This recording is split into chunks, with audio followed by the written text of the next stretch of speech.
Hello, my dear students. How are you all? I hope that you are happy, healthy and fantastic. You are welcome to Symbolic Education. Symbolic Education में आपका स्वागत है.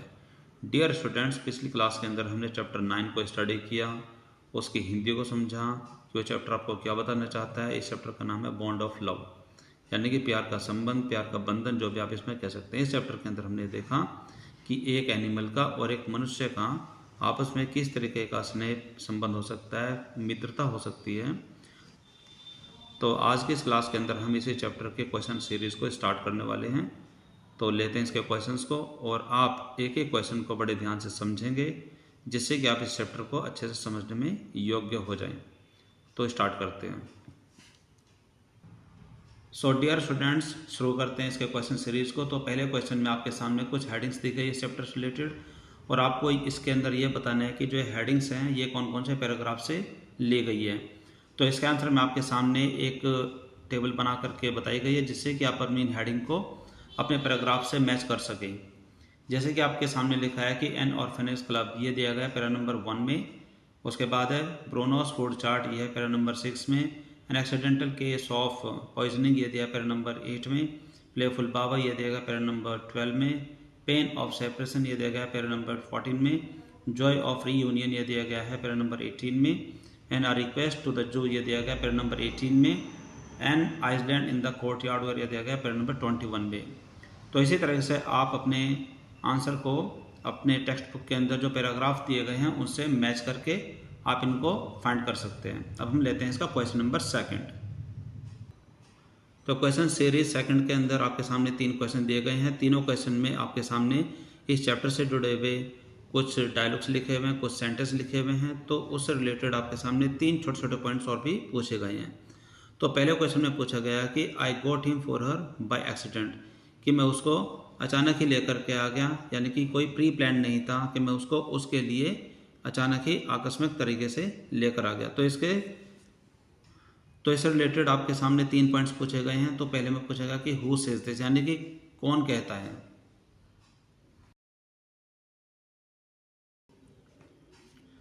तो जो sentence है बोलता है ऑथर, यानी कि जब ऑथर भालू को लेकर के अपनी वाइफ के लिए लेकर आया था तो वो कहता है कि I got him for her by accident. तो ये सेंटेंस बोलते हैं ऑथर.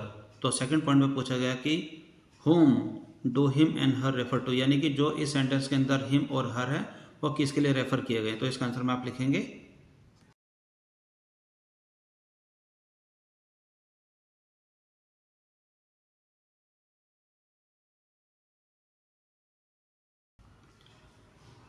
तो इसका आंसर में आप लिखेंगे कि हिम जो रेफर किया गया है वो भालू के लिए किया गया है, और जो हर है वो ऑथर की वाइफ के लिए किया गया है. पॉइंट नंबर 3 के अंदर पूछा गया कि what is the incident referred to here. तो यहाँ पर जो ये सेंटेंस लिखा गया है ये कौन से इंसिडेंट के बारे में लिखा गया है. तो इसका आंसर में आप लिखेंगे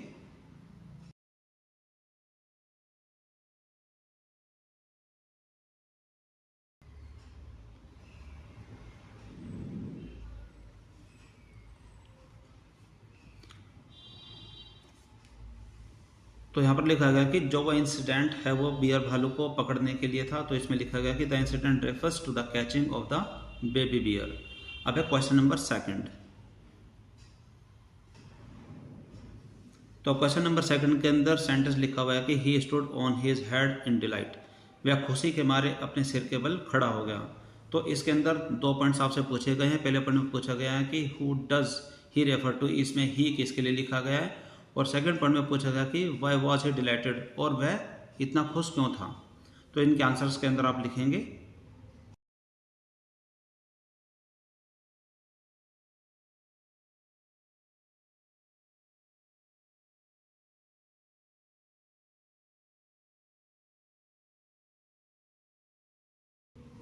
तो यहाँ पर क्वेश्चन नंबर 2 के आंसर्स आपके सामने हैं कि जो पहले पॉइंट में पूछा गया कि ही किसके लिए रेफर किया गया है, कि ये भालू के लिए रेफर किया गया है. और पॉइंट 2 के अंदर पूछा गया है कि वे इतना खुश क्यों था. तो इतना खुश इसलिए था क्योंकि उसने उसको काफ़ी लंबे समय के बाद देखा था, किसको, ऑथर की वाइफ को. अब यहाँ पर क्वेश्चन नंबर 3. तो यहाँ पर क्वेश्चन नंबर 3, इसके अंदर भी एक सेंटेंस लिखा हुआ है. इसके अंदर लिखा है कि we all missed him greatly, हमने उसको बहुत बहुत याद किया. But in a sense we were relieved, और दूसरे तरीके से हम एक तरीके से फ्री भी हो गए थे, एक तरीके से हम इन सारी ड्यूटी से मुक्त हो गए थे। तो इसके बाद इसमें कुछ 3 पॉइंट्स आपके सामने पूछे गए हैं। तो पहले पॉइंट में है कि who does we all stand for, कि यहाँ पर जो वी ऑल है वो किसके लिए लिखा गया है। और पॉइंट सेकंड के अंदर पूछा गया कि हु डिड दे मिस, कि भाई उन्होंने किसको मिस किया। और तीसरे पॉइंट में पूछा गया कि why did they nevertheless feel relieved, और फिर भी उन्होंने अपने आप को इन सारे चीज़ों से मुक्त क्यों पाया, फिर भी वो अपने आप को रिलैक्स क्यों फील कर रहे थे। तो इसके आंसर में आप लिखेंगे।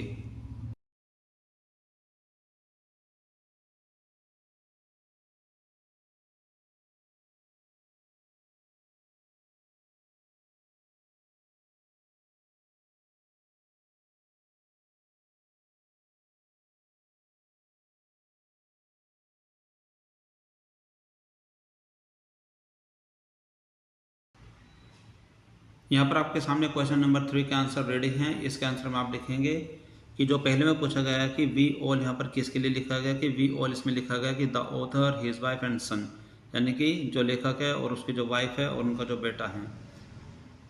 सेकंड है इसमें they missed the baby bear, कि उन्होंने उस भालू को याद किया। दे फेल्ट रिलीव्ड, कि उन्होंने अपने आप को रिलीव्ड इसलिए फील किया क्योंकि उस भालू को घर पर रखना बहुत ही मुश्किल होता जा रहा था। They felt relieve because it was getting difficult to keep the bear at home. तो अब आपके सामने क्वेश्चन सीरीज नंबर 3, इसके अंदर जो क्वेश्चन पूछे गए हैं उसके आंसर में आपको कम से कम 30 to 40 वर्ड्स लिखने होंगे। तो आपके सामने यहाँ पर पहला क्वेश्चन है कि ऑन 2 occasions ब्रूनो एट और drunk something that should not be eaten और drunk, what happened to him on these occasions.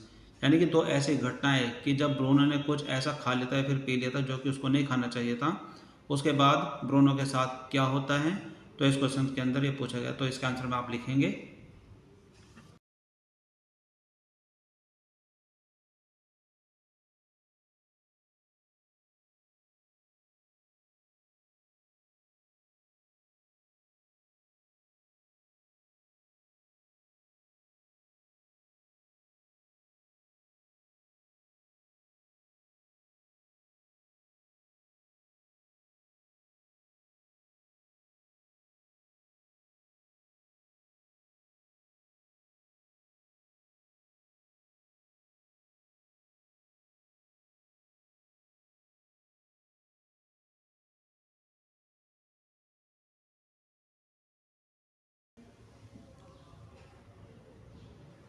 तो इस क्वेश्चन के आंसर में आप लिखेंगे कि ब्रोनो एट पॉइजन नेम्ड बेरम कार्बोनेट, कि ब्रोनो ने जहर खा लिया था जिसका नाम था barium carbonate, which was put to kill the rat and mice, जिसको चूहों को मारने के लिए रखा गया था।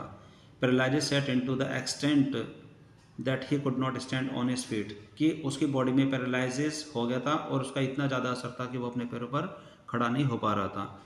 Once he drank 1 gallon of old engine, और एक बार वो पुराना कोई तेल पी गया था जिसकी मात्रा थी 1 gallon, but it had not ill effect whatever, लेकिन उसका इसकी बॉडी पर कोई असर नहीं हुआ। क्वेश्चन नंबर 2,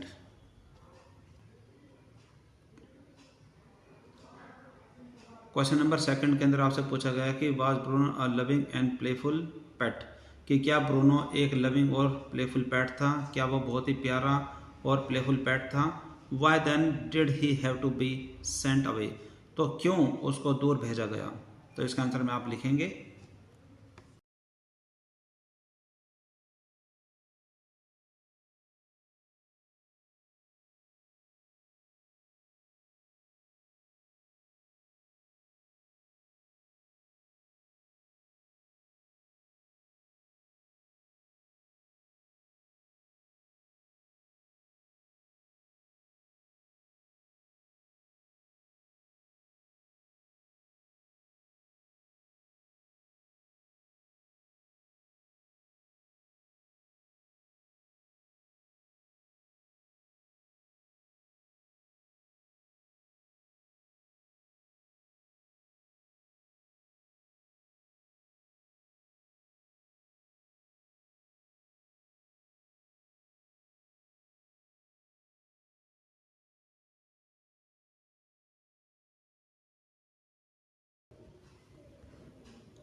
तो क्वेश्चन नंबर सेकंड का आंसर हम आप लिखेंगे कि yes Bruno was a loving and playful pet, कि हाँ जी, कि ब्रूनो। क्वेश्चन नंबर सेकंड का आंसर में आप लिखेंगे कि yes Bruno was a loving and playful pet, कि हाँ ब्रूनो एक बहुत ही प्यारा और प्लेफुल पेट था, बट ही वॉज मिस्चीवियस, लेकिन वो बहुत शरारती भी था। The bear became very attached to the authors, to Alsatian dogs and the children of the talent. और वहाँ पर जो उसके ऑथर के जो 2 कुत्ते थे, एल्सेसन डॉग थे, वो उनसे काफ़ी अटैच हो गया था। And the children of the tenant, और वहाँ पर रहने वाले जो किराएदार थे उनके बच्चों से भी वो काफ़ी घुल मिल गया था। Bruno had grown many times the size, यानी कि अब ब्रूनो अपने साइज से काफ़ी बड़ा हो गया था। वैन ही केम, जब वो आया था, यानी कि जब वो आया था जब वो बहुत ही छोटा था, लेकिन अब वो काफ़ी बड़ा हो गया था। Now his name was change to Baba, और अब उसका नाम बाबा भी रख दिया गया था। Now he was getting big to be kept at home, यानी कि अब वो काफ़ी बड़ा हो गया था, घर में रहने के लिए फिट नहीं हो रहा था। So he was sent to the zoo, इसीलिए उसको चिड़ियाघर भेज दिया गया।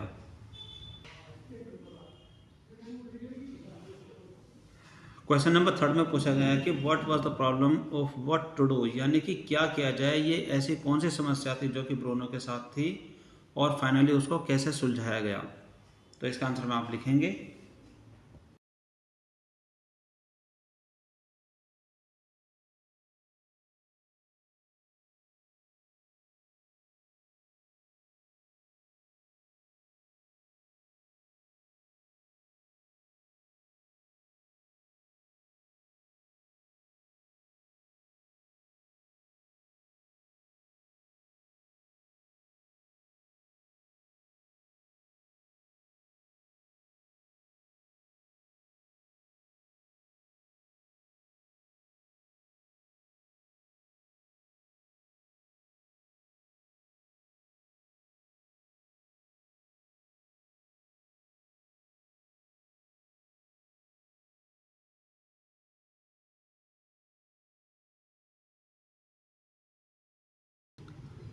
इसके आंसर में आप लिखेंगे कि Bruno was not feeling happy after getting separated from authors family, यानी कि लेखक के परिवार से अलग होकर के जब उसको चिड़ियाघर भेज दिया गया था तो वो अच्छा फील नहीं कर रहा था।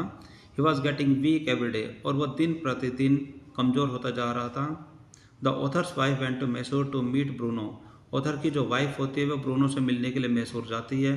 After seeing his painful condition, और उसकी दर्द भरी जो हालत थी उसको देख करके she decided to get Bruno back home, और वो डिसाइड करती है कि ब्रूनो को घर वापस लेकर के आया जाए।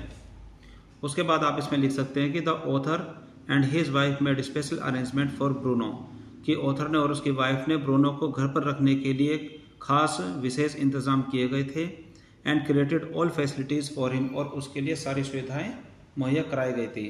Eight last Bruno was got back home in a small cage, और अंततः ब्रूनो को एक छोटे पिंजरे में घर तक लेकर के आया गया। सो डियर स्टूडेंट्स, आज की क्लास के अंदर हमने इस चैप्टर से जुड़े हुए क्वेश्चन सीरीज को सोल्व किया है। आई होप आपको ये क्वेश्चन सीरीज समझ में आई होगी। अब आप इन क्वेश्चन को एक बार फिर से सुनेंगे और अपने इस चैप्टर को कंप्लीट करने की कोशिश करेंगे और अपने इंग्लिश को इम्प्रूव करने की कोशिश करेंगे। In case if you have any problem, any question related to your English or related to your chapter, then you can ask any question in the comment box.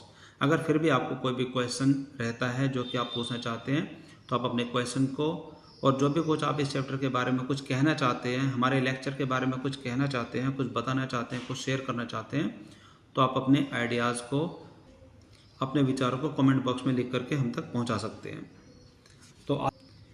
तो आज की क्लास में सिर्फ इतना ही। It's all for now. अब हम मिलेंगे हमारी अगली क्लास में with a new chapter, with a new topic. Till then take care, bye bye, have a nice day.